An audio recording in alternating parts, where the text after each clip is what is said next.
Welcome, everybody. I'm Mark Peter Davis, managing partner of Interplay. I'm on a mission to help entrepreneurs advance society, and this podcast is definitively part of that effort. Today, we're back at it with Chris Zhang. He's the partner and CIO overseeing our family office side of the house. Chris usually covers market stuff. He does the same thing again today, brings us a lot of context about what's going on in the world. He hasn't been on the podcast since our summer break, so there's a little bit to catch up on. And without further ado, hope you enjoy. My friend Chris, good to see you. Good to see you, man. PD, how are you? Doing well. You're probably tired. You've got a young child at home. Yeah, today's the 100-day celebration. It's been a journey. What is she doing to celebrate? Mooncakes, because it's also mid-autumn day. And second biggest holiday in Chinese culture. And, one of those you have to get together with the family and eat mooncakes. What are mooncakes? I don't know the best way to describe it, except that it's a cake reserved for mid-autumn day with usually a egg yolk inside, symbolizing wholesomeness and and family values. But it's delicious. Tons of calories. Definitely not healthy. But you eat it once a year. It's not too bad. Well, they got to fatten you up for the winter. Makes sense. That's right. Post beach bod, pre cold layering. Got it. Mm-hmm. This is our first chat post summer break, so probably a lot's happened. You want to ramp us up on the world markets? Sure. The last time we chat was the whole world and especially the U.S. economy is in a different regime. So I feel like we just take a step back this time and just recap sort of where we are and where we're headed on a more macro level and without looking into all these sort of details and numbers. But long story short, honestly, we're currently in an environment that we talked about 6 months ago, we thought might happen, and it just happened, which is higher interest rate for longer. Last week, the Fed came out with their revised dot plot, which is basically the Fed's officials' own guidance on where they think interest rate will be going the next 2 to 3 years. And to save everyone's time, the headline is previously the whole market, including the Fed, thought that right now in the past 2 years, we're just trying to conquer inflation. And eventually interest rate will be normalized, quote unquote. And that normalized means we're going back to maybe 2 to 3%. So, which implies that this year, going into next year, and by the end of next year especially, we're supposed to see, let's say, 3 to 4 cuts from what's effectively a 20-year peak in interest rate. That's no longer the case.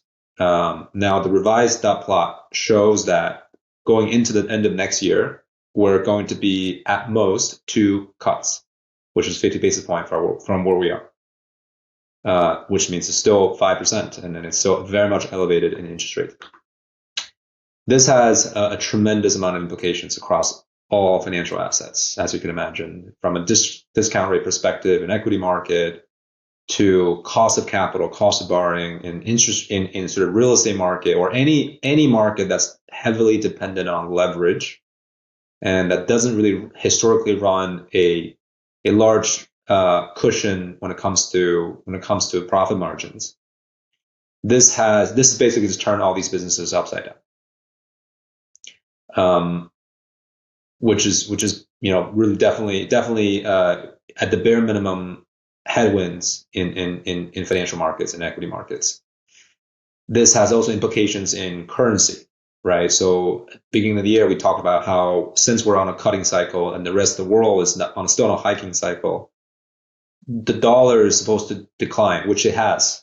It basically reversed the entire gain experienced during COVID, when we last talked about this in sort of middle of the summer. But because of this whole reversal from the Fed, we're now seeing momentum in dollar strength again, which makes total sense. That has implications. That has its own sort of secondary derivative implications in commodity market, which is still denominated in dollar, in oil, right, in gold, and in sort of international trade. So this is big news. I think everyone needs to take a second to mentally adjust to this new reality that we're in. But look, the interest rates are still up. There's still lagging adjustments in the market to this new paradigm. Yeah. I'll tell you, my experience is for sure less sophisticated than the way you're looking at it. I'm on all these investment groups of all sorts and all different groups of populations of very sophisticated people. Anxiety is no longer high. That is a noticeable thing. People have acclimated to this new state. They don't seem to be super nervous about it. And people seem to be talking very opportunistically. In fact, I'm not hearing a lot of people talking about protecting their wealth. I'm not hearing people talk about complaining about how bad the markets are. They're talking about what are the opportunities that are going to be coming up. And it's a very optimistic mindset of opportunism. The one that everyone seems to keep bringing up is there's an expectation with a lot of people that commercial real estate is going to fully unwind in 24. A lot of people are saying there's going to be a bloodbath. They're keeping their cash ready. The irony, though, is I've heard that from so many people. And I kind of think that means that the opportunity won't be as good because a lot of people will pounce on fire sales and drive the price up. So it's unclear to me. I'm not getting this sense of where we were a year ago where there's unknowns, there's anxiety, it's changed, everyone's stressed. It feels like everyone's cool. Things are a little slower. They're picking their spots a little bit more carefully, which is probably all signal that this famed soft landing is kind of happening. That's my human read of it. Is that what you're seeing reflected in the data? Yeah. So it's more nuanced here. We need to chat about. So this is, by the way, I'm not saying this is sort of the end of the world's doomsday scenario. It's not that, right? Like it's just an interest rate regime change. What the implication of this regime change is that there's going to be dislocations in the market, and dislocations all over the market. In fact, they're winners, they're losers. And if you're an investor, this is actually quite an amazing environment. Potentially once in a decade type of environment to actually deploy capital to take advantage of those dislocations that we just talked about. So it's I would say it's definitely a mixed day depending on which position you're coming from. If you're a regional bank and you've got a ton of commercial real estate on your balance sheet, and you're seeing default rates picking up, you're seeing interest rate going up, you're seeing the entire capital stack going upside down. Unfortunately, it's not going to be a good day for you. It's not going to be a good year for you. Potentially not a good decade for you going forward. So it really depends on where you are at in terms of your positioning. Second thing I want to say, which is super important, and to your point, the reason why people are not really panicking, people in general, is that consumer spending and jobs market are still incredibly strong. It's like these two markets, like it never blipped, it never even blinked during the past couple of years of high inflation. We're still at historically low unemployment rate and historically low jobless claim rate, and consumer spending is still incredibly strong. We're seeing retail spending across all segments. Not really a slowdown in anything. There's been some volatility in that data set, but nothing that would indicate a reversal in trend. And more importantly, maybe on the flip side of that is because people are not getting much higher wages, people are spending like crazy. So you're seeing a bit more tick up in sort of consumer debt, which ultimately adds to the burden of the economy. But regardless, the day-to-day average, the day-to-day sort of behavior you're seeing is that people are spending money. People are not looking back. Saving is not almost a thing still. And jobs is strong. So that adds to the rosiness and the so-called the soft landing prediction that the market is still seeing. Does that make sense? Yeah, it does. Does it mean, though, there's two ways to interpret that. Does it mean that, hey, we're just delaying the pain? People are still spending, but eventually they're going to get to the bottom of the loan barrel. They're going to max out all their credit cards, et cetera. And pain, like a bigger cataclysm is coming? Or is it a transitionary period where we've adjusted from hyper growth to this new reality and it's going to be a little bit smoother? there's always two possibility here. The one possible, so this spending behavior versus the wage growth and the slowdown in sort of debt market and broader economy. These two cannot coexist forever. At some point, you're going to see either a slowdown in spending or increase in saving, or there's got to be some sort of shift in the overall economy for us to see sort of the next stage of growth. Maybe it could be fueled by AI. It could be fueled by all these advancement in technology, and all of a sudden we're experiencing 1.5x in productivity across the board, which could salvage all of us in a situation of debt burden and all these things. So it just really depends. If we don't have a tectonic shift in productivity in the medium term, I think the more likely scenario is that people will have to eventually adjust their behavior and slow down in their spending and do more saving, which then trickles down to perhaps reduce top line for businesses across the board. But as long as businesses are staying efficient with their cost structure, you will still see earnings, right? So it's not like companies will get bankrupt. It's just that the growth itself will slow down, which is healthy. And all countries and business society go through cycles, and that's just part of the game. So I don't see us all of a sudden hitting this sort of emergency stop and so-called hard landing, and all of a sudden we go back to 1930s and 30% of the country don't have a job. It's hard to see that scenario, just given everything that's happening. So hence the soft landing, which is more likely. It's just saying that's part of the business cycle, that we're going into a trough, but eventually we'll come back up again. But even if I think one thing that's striking me in all of this is even if things are still going to contract a little bit, right? Even if we're still in that trajectory, it's when it's not a surprise. Everyone can hedge and adjust and cut costs, and if they're overexposed to commercial real estate, they can buy insurance on that or sell things at a discount. And there's moves to do to balance out the sudden shock factor that I think happens that is more disruptive to business, right? The people who are overexposed to dangerous assets right now know that. They know that. And if they're not doing anything, then I don't know, maybe they deserve to go out of business, but I'm sure most of them are doing things to hedge it, sell it, whatever they need to do. So if it's not overnight shock therapy, you can spread some of the pain by liquidating, hedging, et cetera, early. And I think it feels like that's what's happening. That people are preparing, the writing's on the wall, it's pretty clear. Yeah. And people are making moves. Yeah.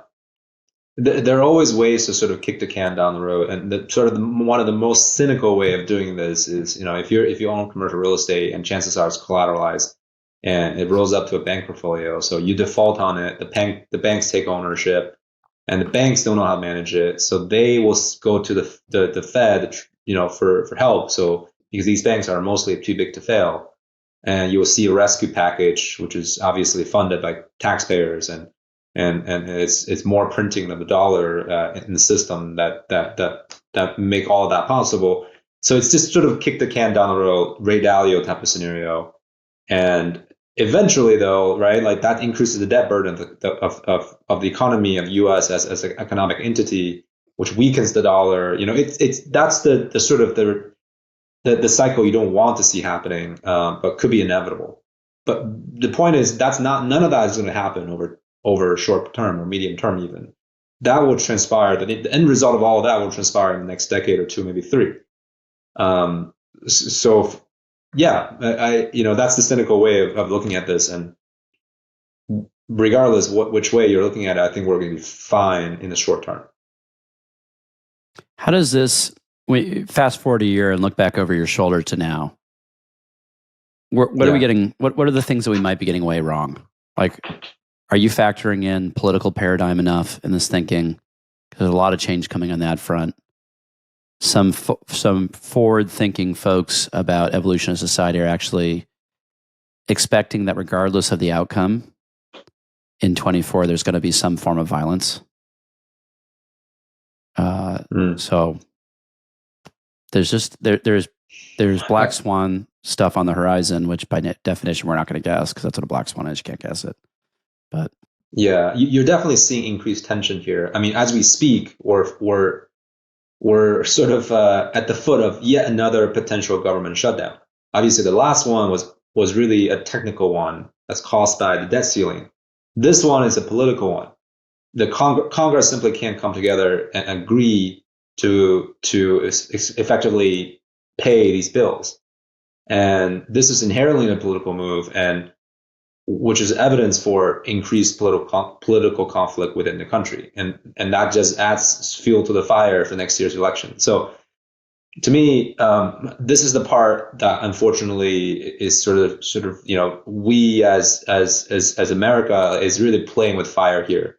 Focus so much resource and attention on domestic internal fights, and these fights are ideological fights on a lot of levels. So it's difficult to resolve overnight. But meanwhile, the rest of the world is moving along, and there's all these happening on a global stage, international, financial, geopolitics, that I feel like we as a country are not paying as much attention to as we should. So this is not trending in the right direction. I think it is very much in line with what, again, going back to Ray Dalio's prediction on sort of internal struggles of where we're headed. As investors, we kind of need to look at all these things and evaluate opportunities within these macro contexts. One gauge I will always recommend everybody to always pay attention to is the 10-year Treasury point. I believe it was Bill Ackman from a few months ago. Was really tweeting about how he's going to short the market in 10-year, betting on yield going higher for all these different reasons. And I was very much in agreement with this analysis. And if you look at the 10-year Treasury, since I believe July or April this year was when we at the low, in a recent low, which is around 3.3%. And, we're half a year later where we stand, the Treasuries, sure enough, 10-year Treasuries sold off by over 120 basis points. That's by, in whatever metric you're looking at, it's a 3 standard deviation move within a year. Very unhealthy for an economy that's so dependent on debt. Just think about all the mortgage rates that are going to go through the roof on the back of this. So this is always the point where I look at, this is the point in the economy that if I have to pick one data point that I look at to gauge risk sentiment and gauge the health of the economy and sort of where we're headed, it's this 10-year Treasury point. So I encourage everybody just to pay attention. When and if it goes above 5%, and I think it will, it's headed that way, it will trickle down to everyday life, and it will trickle down to spending behavior and saving rates and overall likelihood of a hard landing. So let's just all pay attention to that. Very cool. Well, good to catch up, my man. Thank you for coming back and doing this, and we'll talk to you again soon. And a quick reminder to everybody, Chris is an SEC registered RAA. Nothing he said should be misconstrued as investment advice. Thanks for listening, everybody. We'll catch you next week.